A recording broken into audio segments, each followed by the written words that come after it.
Hola, ¿qué tal? Bienvenidos a su canal Pedagogía Teatral en México. Soy el maestro Miguel Ángel Vázquez. El día de hoy nos encontramos con una personalidad muy interesante llamada Garda Santini, que viene a aportar a este canal y viene a sumar una serie de conocimientos y toda una serie de aportaciones, cosa que me llena de mucho, pues yo diría orgullo, porque no es común tener este tipo de personalidades en este tipo de encuentros. Te agradezco mucho, Garda, bienvenida.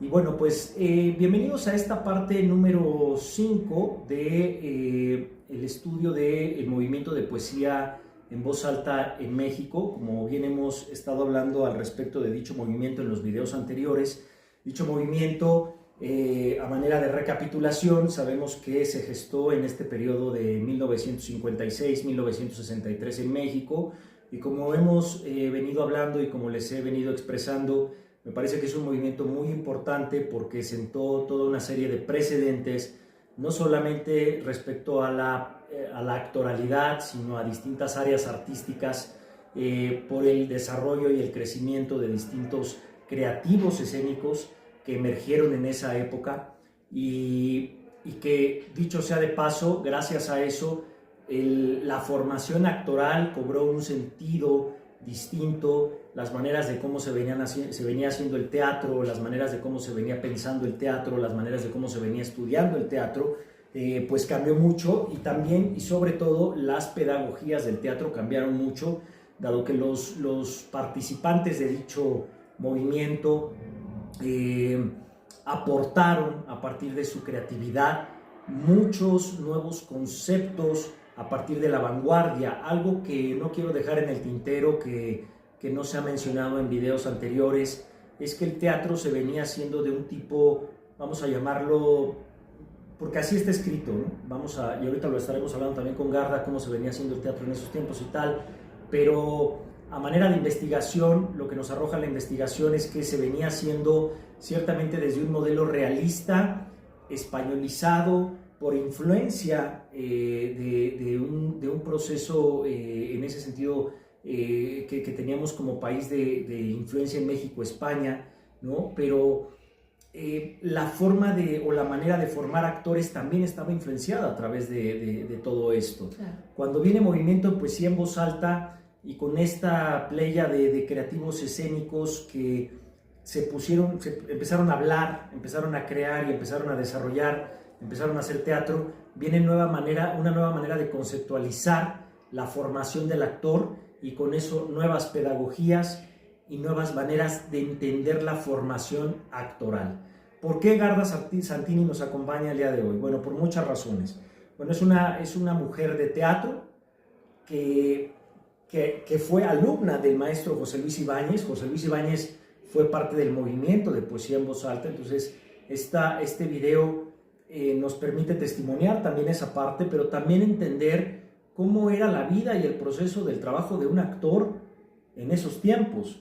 Entonces, bueno, yo un poco desmarcándome de la manera tradicional de presentar a un invitado sin ser yo grosero, yo ahorita podría leer hojas y hojas del currículum de la maestra Santini, pero a mí me gustaría siempre en este espacio, en este canal, pedirle a los invitados que ellos mismos pues, se presenten, le digan al público quiénes son, y después, bueno, empecemos a meternos con el tema que toca trabajar el día de hoy, que no solamente es poesía en voz alta, evidentemente, también a mí me gustaría que sea esta parte que nos encarrilemos a la parte que tiene que ver con su carrera y con su trayectoria.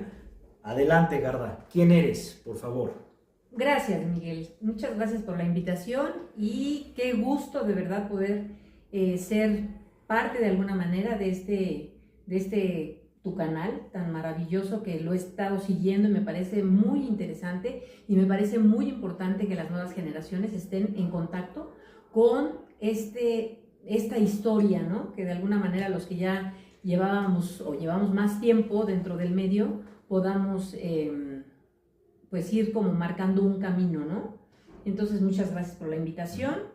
Y bueno, yo básicamente mi carrera como actriz fue de tomar clases, yo ahora digo con los mejores, siempre digo eso porque son personas que nunca nos permitieron, a los que fuimos alumnos, excusas, ¿no? Que nunca nos permitieron debilidades, que nunca nos permitieron, yo voy a decirlo de alguna manera, porque además tengo anécdotas muy buenas de este tipo de maestros, como José Luis Ibáñez, que tú mencionaste, como Dimitrio Sarraz, como Sergio de Bustamante o como Héctor Azar, que fueron de alguna manera los maestros con los que yo estuve formándome durante muchos años, ¿no? Entonces, pues son personajes que creo que los vamos a tener todos los que los conocimos y los que tuvimos el honor de trabajar y de estudiar con ellos en el corazón y en la mente por el resto de nuestras vidas. Pues es muy enriquecedor que nos acompañe una actriz que vivió que ha vivido un proceso de formación distinta. Yo creo que cada generación se forma distinto como actor o como actriz, depende de la generación, dependen los maestros, depende la época, depende el tiempo, el contexto, los movimientos universitarios, los movimientos políticos. Todo eso repercute en el proceso del actor. Yo decía en los videos anteriores que la UNAM, cuando se muda en 1953 al sur de la Ciudad de México, que venía teniendo su sede, y justo se muda cuando cumple años, y venía teniendo su sede atrás de ahí cerca del Zócalo. Entonces, este sentido o esta identidad universitaria que se venía mudando de lugares y que terminó por estar en el sur de la ciudad, ¿no? Cuando llegan al sur de la ciudad viene un proceso muy interesante, porque, vamos a decirlo así, el sentido y la identidad universitaria creció. Claro. Eso quiere decir que más jóvenes en nuestro país, México, estaban teniendo un sentido de identidad respecto a la universidad, pero sobre todo un sentido de búsqueda a través de la universidad, que eso me parece muy interesante. Me parece muy interesante porque, lo he dicho en otros videos, era otra época, no había internet, no había redes sociales. Exacto. El proceso de formación era otro, tú lo vives actualmente, ¿no? La manera en la que hoy te mueves como actriz es muy distinto a como te movías en ese tiempo. Absolutamente. La forma incluso de comunicarse con un director, la forma de comunicarse con tus compañeros, todo eso va cambiando la estructura y las maneras también de cómo entendemos la actoralidad. Claro. ¿No? Claro. Y en ese sentido, bueno, abro este tema que me parece muy importante, esta parte de la formación, pero porque el estudiante buscaba saber más, ¿no? Había y también algo que he mencionado antes, que la universidad, al ser nacional y al ser autónoma y al ser de México, ¿no?, propicia esta parte muy rica de que llega gente de todos lados. Eso me parece muy rico, muy interesante. Que de pronto la universidad estaba rodeada de gente que venía de distintos estados, o en la misma Ciudad de México, que es muy grande, llegaban gente de todos lados queriendo crear, queriendo hacer. Esto no lo romantizo yo en términos de idealizarlo, porque lo he investigado y sé que había mucha gente queriendo crear un lenguaje teatral, queriendo crear un discurso teatral, ¿no? Tal vez sin la pretensión que yo siempre lo he dicho, ¿no?, que en ese momento ellos no sabían que tal vez 30, 20 años o 40 años después se iban a convertir en los grandes teóricos del teatro. Claro. O sea, ellos en ese tiempo me refiero a esos grupos de teatro que tenían esta identidad universitaria, ¿no? Y además también de muchos colectivos que incluso no pertenecían a la universidad, pero que venían haciendo teatro. Bueno, su impulso era crear y hacer. En ese totalmente. Y ahí entran ustedes en esos tiempos que venían buscando la parte de buscar a los maestros.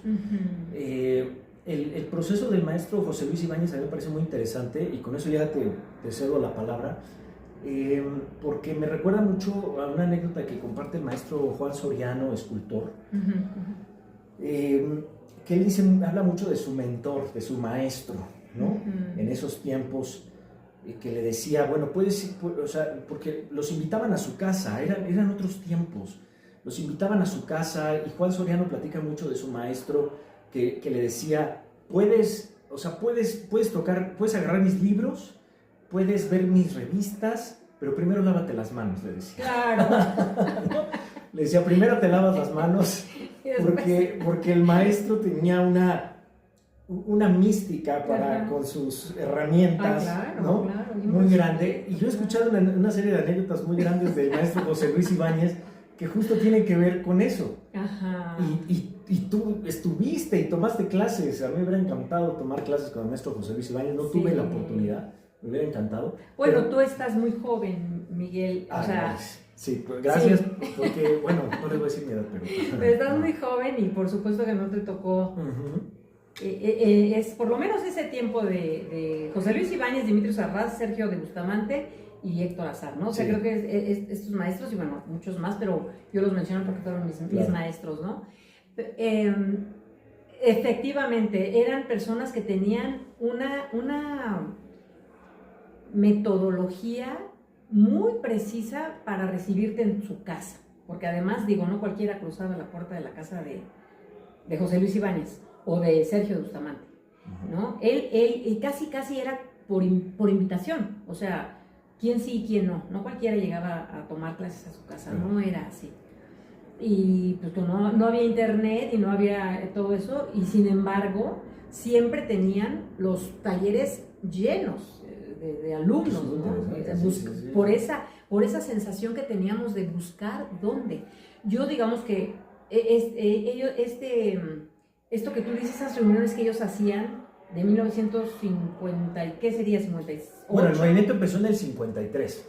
Ajá, el movimiento de poesía en voz alta. De poesía en voz alta. Sí. Y donde pertenecían nuestros maestros, bueno, la verdad a mí no me tocó, yo nací mucho después, pero estaba muy jovencita cuando ya José Luis daba clases en su casa, los sábados, y bueno, no sé si venga a colación cómo llegué yo ahí. No sé si quieras que lo comente, por favor, ¿no? Pero fue por una invitación que me hicieron, estaba yo haciendo una obra de teatro y un compañero se le ocurrió decirme, se me hace que tú podrías estar en las clases de José Luis Ibáñez. Y a mí se me hizo fácil llegar, así, un sábado, dije, bueno, pues si ya me invitaron, pues yo voy. Y llegué, me senté, ya había yo trabajado con el maestro, ya me había dirigido en una obra de teatro, o sea, él sí me conocía, pero nunca me había invitado a su casa. Y yo nunca me había acercado a él para pedirle que pues dar clase, ¿no? Digo, tomar clase con él. Y entonces yo llego ese sábado, me siento, como todos llegamos, yo llegué muy puntual y todo, sale el maestro de su habitación, me imagino, y fue tremendo porque me ve, y yo dije, pues ahorita me va a dar la súper bienvenida, ¿no? Claro. Sí, tú te sentías que te iba a recibir. La bienvenida, pues, o sea, además yo había sido yo había trabajado con él. Y entonces me dice, a ver, lo primero que hizo, ¿puede pasar por favor Garda Santini al centro? Ay, yo dije, qué padre, ¿no? ¿Tú ya habías trabajado con él? Yo había trabajado con él, pero no había tomado clases. Y entonces me sentía muy segura, según yo. Entonces me paso al frente y dice, le voy a hacer una pregunta. ¿Qué hace usted a las 9 de la mañana en la sala de mi casa? Eso fue lo que me dijo. Y pues me sacó mucho de onda, ¿no? Le dije, maestro, pues es que vengo a tomar clases. No. O sea, póngase en mi lugar, me dijo. O sea, yo estoy en mi recámara, salgo y veo a Garda Santini sentada en la sala de mi casa. Sí. Y pues ahí me empecé a incomodar, pues eran 20 personas y tal. Y maestro, y trataba yo de explicar y de decir, y pues conforme más hablaba yo, más cometía errores al tratar de excusarme, ¿no? Y además nunca me atreví a decirle, pues realmente el muchacho que me invitó me debió de haber advertido, porque José Luis Ibáñez tenía un decálogo pegado en la puerta de su casa, de las cosas que se debían y no hacer, y una de esas era que tú no podías llegar así. ¿No? Otra era algo similar a lo que cuentas tú, Miguel. Decía, tú puedes tomar cualquier libro de los que tengo aquí, consultarlo, pero no puedes tener una taza de bebida cerca de un libro mío. Totalmente. Y el día que alguien por ahí, yo lo vi, llegó a hacerlo, dijo, José Manuel, en este momento agarras tus cosas y te sales. Maestro, te sales. Maestro, ya no. no hay Claro. discusión.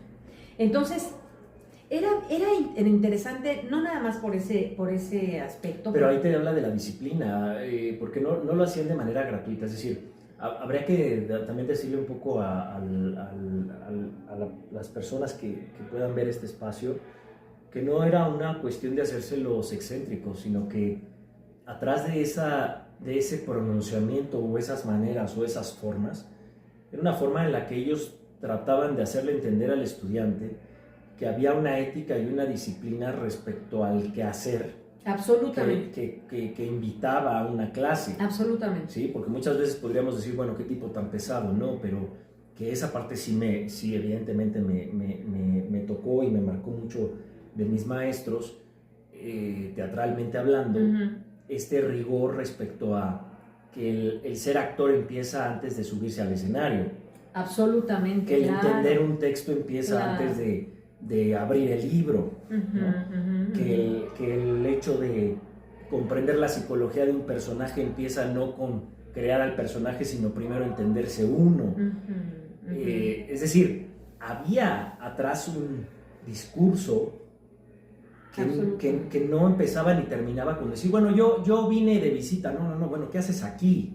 ¿Qué haces aquí? Pero fíjate, ese día terminó en algo muy bonito porque yo ya no tuve como, yo tenía ahí 18 años, sí. ¿no? Entonces, maestro, le decía, es que yo quise, bueno, no supe qué decir, y entonces le dije, voy a tomar mis cosas y me voy. Entonces agarré mi bolsa y cuando estaba yo en la puerta me dijo, a ver, regrésese.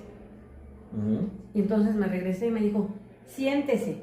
Y con su estudio, a través de su estudio y de su trabajo aquí, espero poder darle alguna vez la bienvenida. Entonces, yo todo eso lo agradezco porque yo en ese momento entendí que saliendo de ahí lo que tenía que hacer era ponerme a estudiar y la forma de trabajo de él era maravillosa. Él ponía escenas, muchas, ¿no? Opciones, nos las brindaba y decía, elijan qué van a trabajar, ¿no? Entonces, cada semana se presentaban escenas. Sí. Y él, en cuanto veía que alguien decía, tú ya tienes 3 clases, 4 clases, y yo no veo que estés trabajando, que vengas aquí y que no vienes de oyente ni no, vienes a trabajar. Claro. Entonces era maravilloso porque todos estábamos en toda la semana buscando espacios para ensayar en nuestras casas con otros alumnos para ponernos de acuerdo y presentar escenas, ¿no? Sí, entonces, la parte de la imaginación del actor yo creo que también ha cambiado mucho, ¿no? Es decir, en esos tiempos, insistiremos siempre, pues no había internet, no había todas estas cosas. Y finalmente lo que propiciaba el desarrollo creativo era el encuentro entre ustedes. Absolutamente. O sea, no podían hacer un Zoom, no podían hacer una videollamada, no podían, o sea, entonces trato de imaginarme que de pronto eran encuentros muy enriquecedores con el compañero, con la compañera actriz, actor en formación, en donde la charla era la semilla que propiciaba el germen de decir, ok, esto tal, tú eres tal, yo soy tal, vamos a estudiar tal, y entonces de pronto todo eso encabalgaba a que llegaran al siguiente ensayo, a la siguiente clase, con nuevas ideas, con nuevas propuestas, con ¿no? Sí se generaba una energía muy poderosa desde el momento que tú llegabas a su casa. Hablo ahorita de José Luis, pero te puedo decir, con Sergio de Bustamante era maravilloso igual, porque, él también daba clases en su casa, y igual, de la misma manera, era llegar, él hacía una meditación. Fíjate, en ese tiempo, pues, que cualquier internet, claro. No, nada. O sea, y él era un meditador de años, o sea, era un verdadero yogi.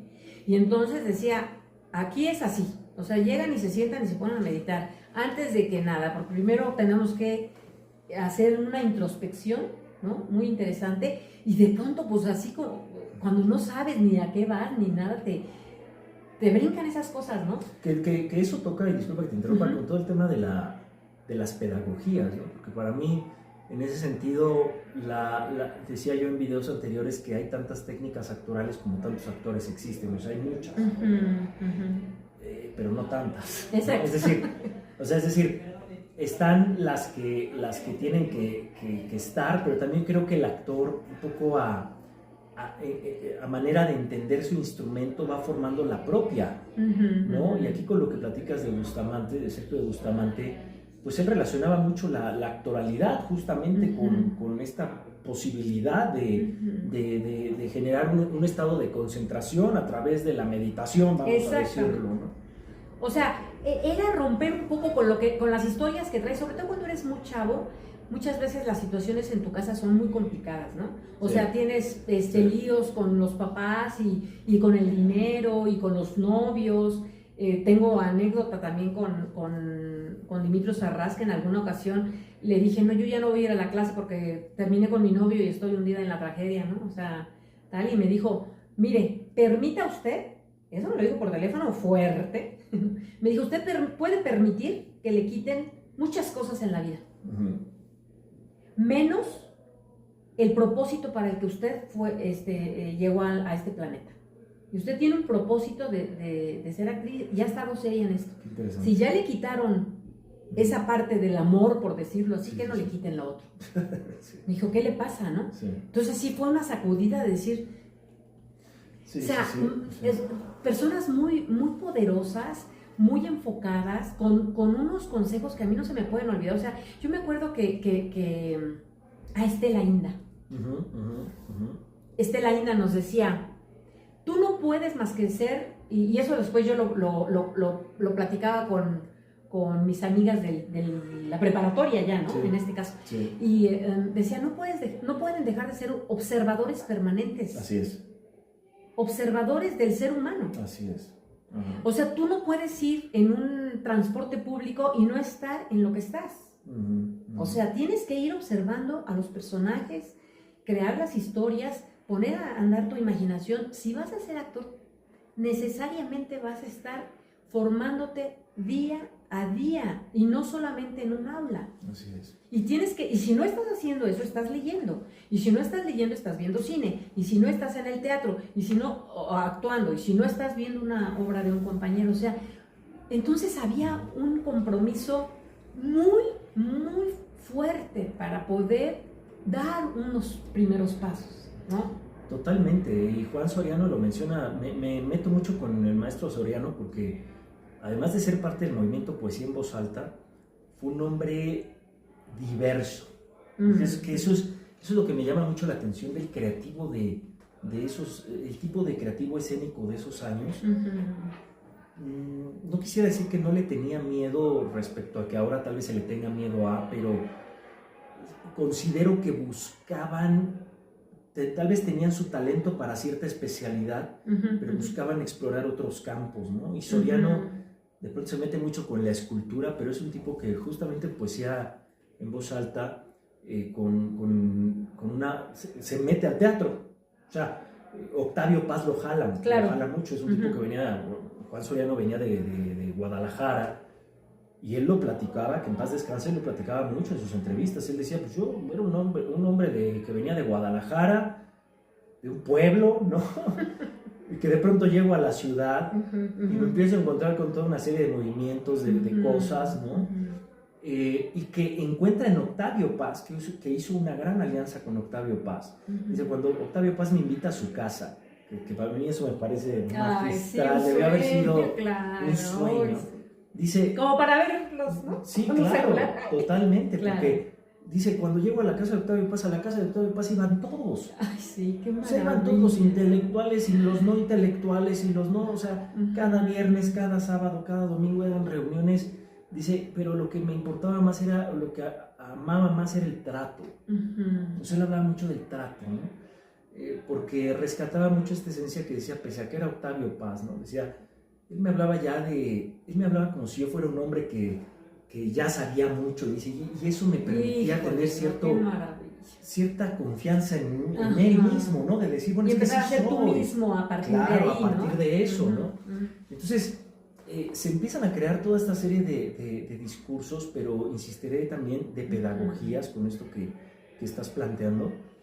Y me llama mucho la atención esta cuestión de empezar a descubrir, por eso menciono a Soriano, porque él en la parte del teatro se mete mucho con la parte del vestuario, con la parte de la escenografía, ¿no? Con Octavio Paz hizo La hija de Rappaccini, y el tipo hacía de todo, pero terminó siendo escultor. Claro, claro. ¿No? Es decir, es encontrarme, sé que tengo un talento, pero lo exploto, ¿no? Y en tu caso, ¿cómo decides ser actriz? ¿O qué te lleva a ser actriz?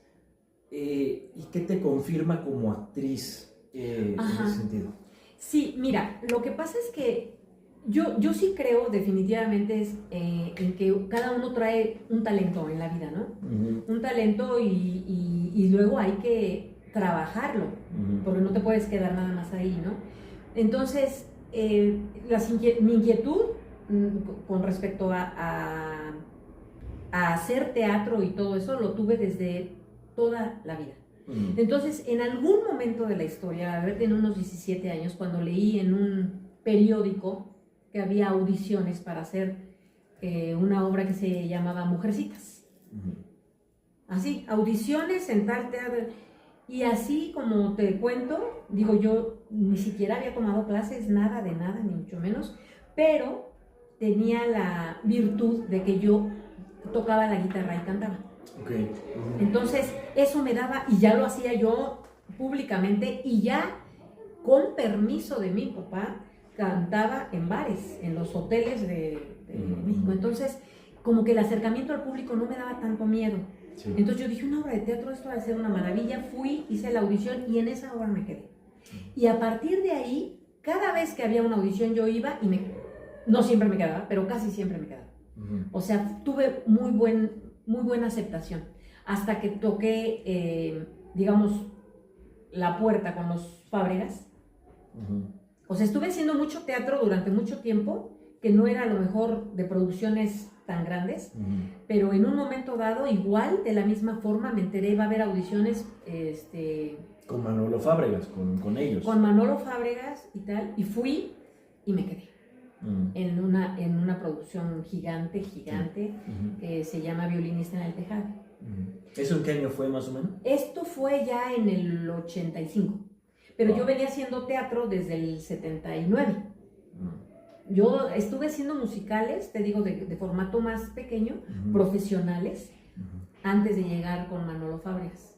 Y entonces, a partir de ahí sí ya, y fue muy interesante porque ya venía yo de tomar clases con algunos maestros de estos que te cuento. Entonces ya venía como más fuertecita, ¿no? Pues yo me acuerdo mucho que Sergio decía, es que para ser actores tienes que ser más fuerte físicamente, mentalmente, que el resto de las personas que están a tu alrededor. O sea, para empezar, ¿no? Tienes que tener imaginación, tienes que tener curiosidad por saber cómo funciona la mente humana. Por ejemplo, era algo que decía en ese tiempo. Por eso yo decía, bueno, ¿qué más, no? Aparte de, obviamente, de leer teatro, ¿no? Pues eso, tener la curiosidad y el interés y las ganas y el empuje y todo. Y bueno, fui a caer con otro de los gigantes del teatro, Manolo Fábregas, claro. Que bueno, ahí sí terminó de cuadrarse mi disciplina por el resto de mi vida. Sí.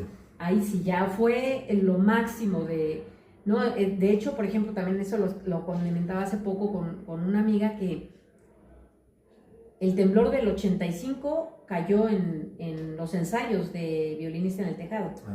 Y ese día, que sabemos cómo quedó la Ciudad de México, sí. Él dijo, hay ensayo a la hora que quedamos. Se ensaya. Ajá. Sí. O sea, fue un lío llegar al teatro ese día. Yo vivía en el Oriente. O sea, del Oriente a... Sí. Ya manejaba, yo ya traía mi carrito, ¿no? Sí.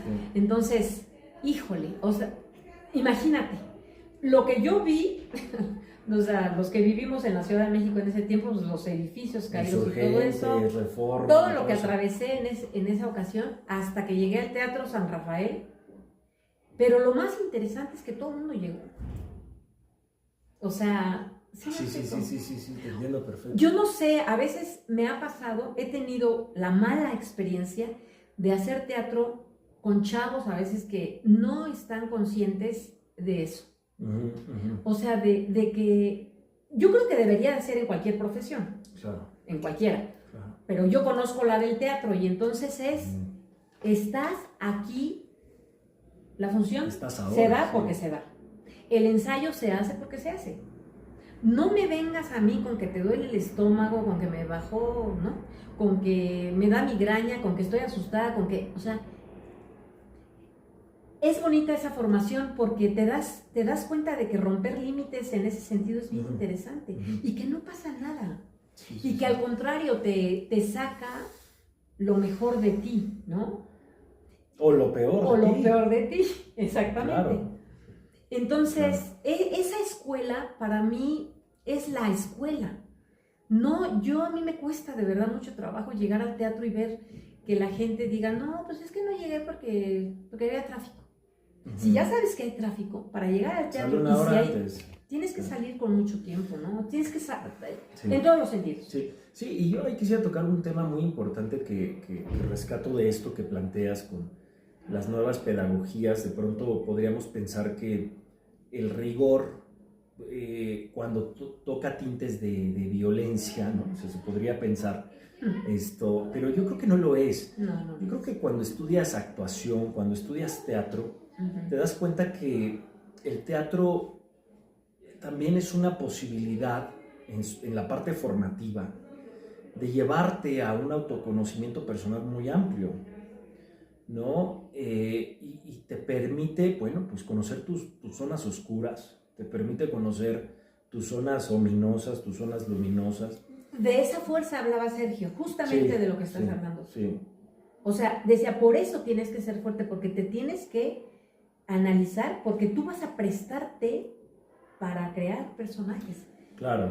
Y no tienes que ser muy sensible sin llegar a la neurosis. Claro. ¿No? Sí, yo, claro, sé también, porque lo sé, que también hay gente que ha abusado mucho de ese recurso y terminan reventando, ya no hablemos del actor, hablemos de la persona.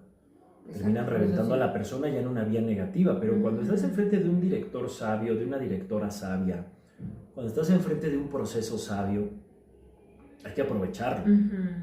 Hay que aprovecharlo porque yo siempre diré esta parte de cómo queremos crear personajes complejos desde su psicología, desde su estar, etc. Si crear vidas complejas, si ni siquiera a la nuestra le tenemos tanto miedo, nos da tanto miedo la vida personal, cómo queremos crear o dar vida a otras posibilidades, si la nuestra, para empezar, está tambaleante. Pues tambaleante, y además sí. Le tenemos mucho miedo a la autoexploración. Exactamente. A reconocernos tal vez en un miedo, de decir, bueno, a mí me da miedo esto, me da mucho miedo equivocarme, me da mucho miedo tal vez a no tener la razón, me da mucho miedo a... Pero ser consciente de eso. Porque creo que ese es el mejor camino para un actor, para empezar a explorar vidas complejas y crear, por lo tanto, personajes complejos. Pero eso requiere un rigor, y pareciera que está desconectado este rigor de llegar temprano, de tener una mística, de tener una ética. No, es que va junto con pegado, porque con ese rigor es con el que te vas a relacionar, y también con ese respeto es con el que te vas a relacionar con tu personaje y con los otros personajes. Y también ese rigor va a hacer que generes un proceso de investigación. O sea, yo algo que detecto mucho en el trabajo de los actores de ese movimiento de poesía en voz alta y demás. Octavio Paz le decía constantemente a Juan Soriano, le decía, ¿cómo te atreves a hablar de un libro si ni siquiera lo terminaste de leer? ¿No? Pero Juan Soriano además lo platicaba, él lo platicaba sin pelo en la lengua, ¿no? Él decía, porque tenía la razón, Paz, ¿no? O sea, tienes toda la razón. O sea, ibas por ahí platicando del libro, si ni lo acabaste, o sea, yo vi que no, o sea, ni lo acabaste. Claro. Entonces, o sea, creo que pasa igual con la creación de personajes, la creación de nuevas historias, de nuevos procesos, que considero que muchas veces cuando estudiamos actuación, cuando estudiamos teatro, nos dejamos llevar por cierto romanticismo, ¿no? De idealizar qué es ser actor, pero ya cuando nos vamos a la parte real de lo que implica, pues es más complejo, o sea, totalmente. Implica muchas cosas, es tener un autorrigor personal, a veces ir a dar función y dejar a tu hijo con calentura en la casa. Por ¿no? ejemplo, claro. Claro, y esa, por ejemplo, yo creo que un actor, cualquier persona, y ahora lo digo por si hay alguien o algunas personas de generaciones nuevas, Yo creo que una de las cosas más importantes que tienen que saber es que tienen que ser físicamente muy fuertes. Casi yo te diría atletas. O sea, a lo mejor no lo van a hacer todos, ¿no? Todos van a hacer eso, yo lo sé. Pero por lo menos tú tirarle ahí, te vas a quedar a lo mejor abajo, Sí. pero no tirarle a que como soy actor, ay, mira, yo puedo ser un actor que soy, ¿no? No, yo creo que el actor tiene que estar muy saludable en todos los sentidos. ¿No? Tu salud física es importante. Y mental, evidentemente. Obviamente. Para empezar, ¿no? Todo, ¿no? La voz, por ejemplo, cuidar mucho la voz. No eres cantante, ok, pero tu voz tiene que estar siempre sonora y cuidada si eres un actor. ¿No? Saber manejar tu voz para que no se desgaste, ¿no?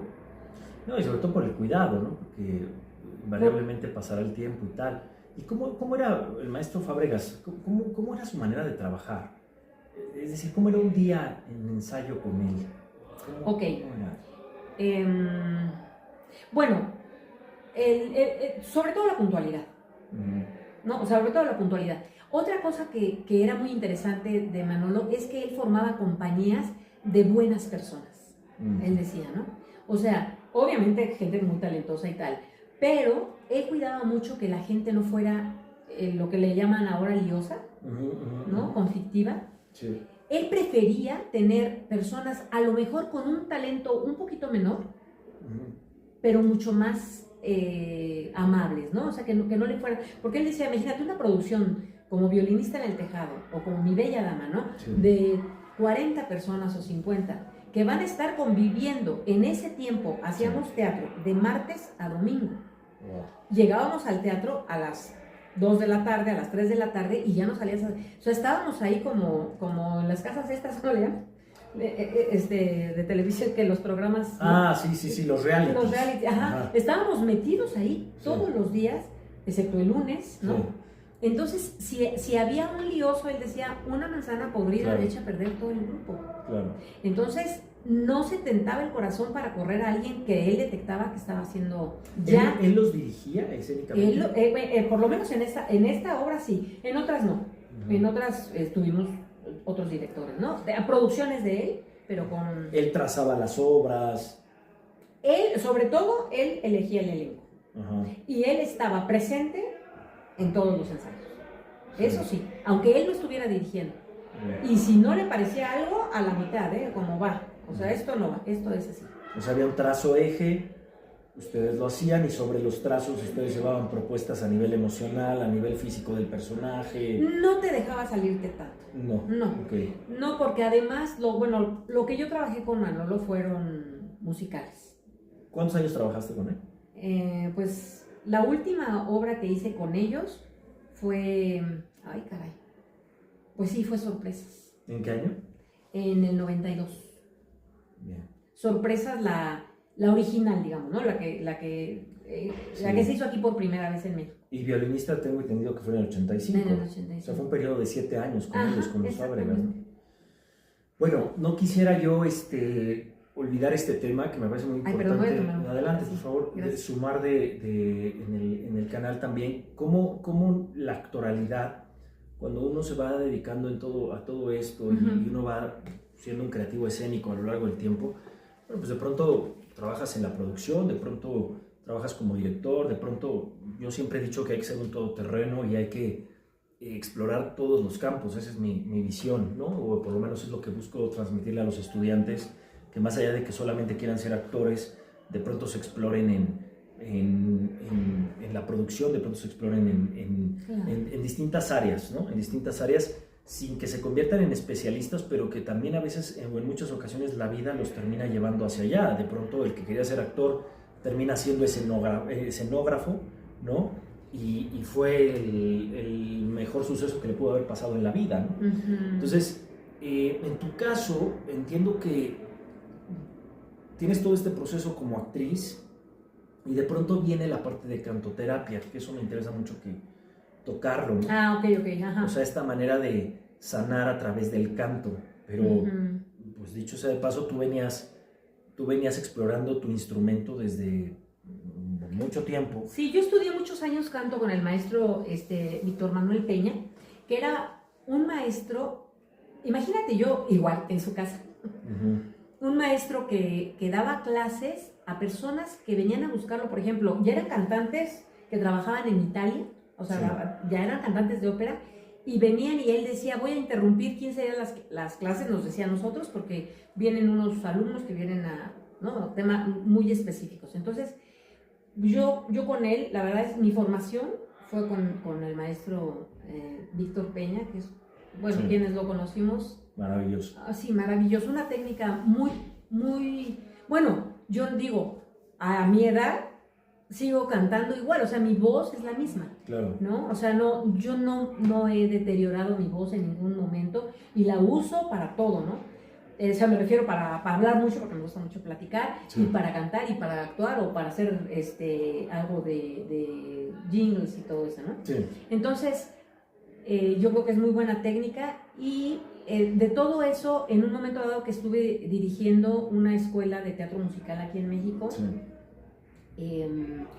se presentó la posibilidad de que unas mamás tomaran, pues, como clases de algo, de canto, de baile, de lo que sus hijos estaban tomando clase, que no se aburrieran, por así decir, y entonces ellas eligieron que querían tomar canto. Y entonces teníamos maestros para eso, y me dijeron, no, pero tú danos clases. Les dije, yo no soy maestra de canto. Sí. O sea, yo estudié canto y tal, y conozco la técnica, pero yo no soy maestra. Y eso sí es una brecha enorme, ¿no?, entre una cosa y otra.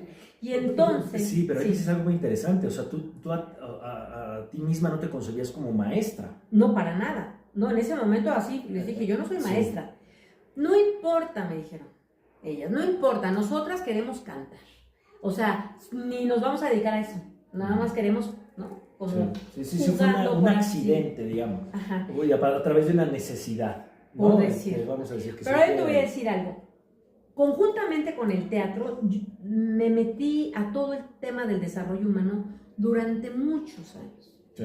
O sea, tomé todos los talleres que se me pudieron cruzar. Hiciste tu maestría en todos estos talleres, ¿no? Y además estuve en ashrams, probando aquí y allá, porque buscando como entender muchas cosas, como todos, sí, como yo me imagino que muchísima gente que busca aquí y acá, pero yo me clavaba, ¿no? Yo decía, Magicari, va, de lleno, hay 2 años haciendo todos los procesos, hasta yo tengo la sanación en las manos y tal, y aprendí un montón, y luego pues me voy allá con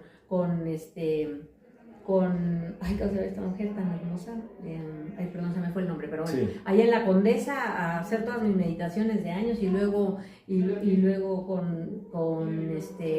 estuve mucho tiempo con los cristianos, y luego me metí a las redes de mercadeo, y entonces me llamaban para dar conferencias y para motivar a la gente, porque era algo como que se me daba, ¿no? Sí, entonces, pues los libros de todos, de autoayuda, a todos los que se te pueda ocurrir.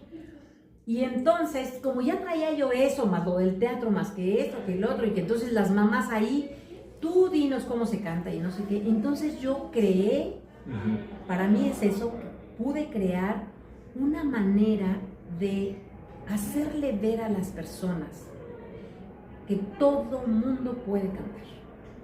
Interesante.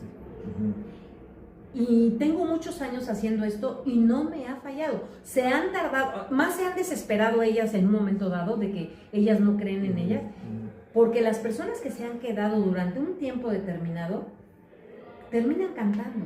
Yo no te digo como, no necesariamente como Celine, pero terminan cantando y cantan bien. Bueno, pues a través de eso también estás en la búsqueda de un proceso de sanación, porque lo canalizas allá, o sea, por eso el nombre de cantoterapia tiene ese espacio. Yo la he visto trabajar, la he visto desarrollar y tal, toda esta parte porque finalmente hay una parte docente y pedagógica muy grande en términos de la planeación. Absolutamente. Y de la estructura, porque no es una improvisación, o sea, eso a mí me queda claro. No. O sea, llevas el proceso de los estudiantes hacia un camino, hacia un lugar en donde a través del canto entienden muchas cosas, se les revelan muchas cosas a nivel emocional, y además de eso se dan cuenta que su voz puede ser el vehículo de una gran expresión, y en medio de eso darse cuenta que pueden hacer arte también a través de eso, que pueden construir una manera de transmitir diferente, y eso me parece muy, muy interesante porque finalmente las llevas o los llevas hacia lugares distintos. Exactamente. Digo, las llevas y los llevas, está padre. Lo que pasa es que por alguna razón que yo no termino de saber cuál es, se me acercan las mujeres. Ah, de acuerdo. O sea, yo nunca he bloqueado Sí. la posibilidad de que los hombres se acercan a esto porque estoy segura que la voz de cualquier persona, ¿cómo te dijera? El tener tu confianza en tu voz te da una certeza de quién eres, ¿no? Te ayuda Claro. a estar bien plantado Así en es. un mundo en donde todo es de pronto mentira, todo es incierto, todo es, y que no lo sabes ni qué, y luego si aparte de todo hablas así, Claro. sin voz, sin presencia, pues está bien difícil entrarle al mundo así, ¿no? Entonces, nosotras hacemos las sesiones a través de momentos en donde la gente pueda, primero que nada, hablar, reír. Para mí, la risa es básico para desahogarte, para confiar en el momento en donde estás, ¿no? Cuando damos las sesiones de cantoterapia, nos sucede que muchas personas nos dicen, yo no había podido hablar de esto ni siquiera en una terapia, ¿no? Claro, Así de claro. psicológica y Sí, todo. sí, Y sí, yo no sí, sé sí. ahorita por qué me siento lo suficientemente confiada como para hablar, como para decir, como para sentirme. Y entonces después de eso, vente, vocalizamos, y después de eso canta una canción, y ahora trata de ser tú, y ahora ama tu voz, ¿no? Claro. Y entonces empiezan a suceder un montón de cosas, y yo digo, mi misión, yo digo ahora, ¿no? Es que la persona que llega aquí se vaya mejor de como llegó. Así es. Eso sí, ¿no? Que se vaya contenta, si venía triste, deprimida, lo que sea, que se vaya contenta y que se vaya confiada, y que se vaya entendiendo un poquito más de su aparato fonador, Así es. ¿no? Sí, sí, en conclusión, no me atrevería yo a decirlo si no supiera que es verdad, es decir, esta parte de esta vocación que tienes, y lo que más me parece súper interesante es cómo los procesos teatrales convergen y conectan totalmente. con toda una serie de posibilidades, ¿no? Me atrevería a decir que no importa si somos a lo que nos dediquemos, siempre diré que el arte tiene que estar en nuestra vida de distintas maneras, y no tratando de romantizar el concepto, sino en una cuestión muy puntual, muy concreta, muy realista. Decías hace rato, y más en estos tiempos, ¿no? Pues sí, en estos tiempos y en toda la vida, ¿no? Claro. Países que en su momento vivieron entre guerras, y el arte los llevó otra vez a emerger, ¿no? Y a resurgir, y a plasmar sus emociones como una vía de canalización de la necesidad de todo lo que les pudo haber pasado, ¿no? Lo mismo pasa en nuestro día a día como seres humanos.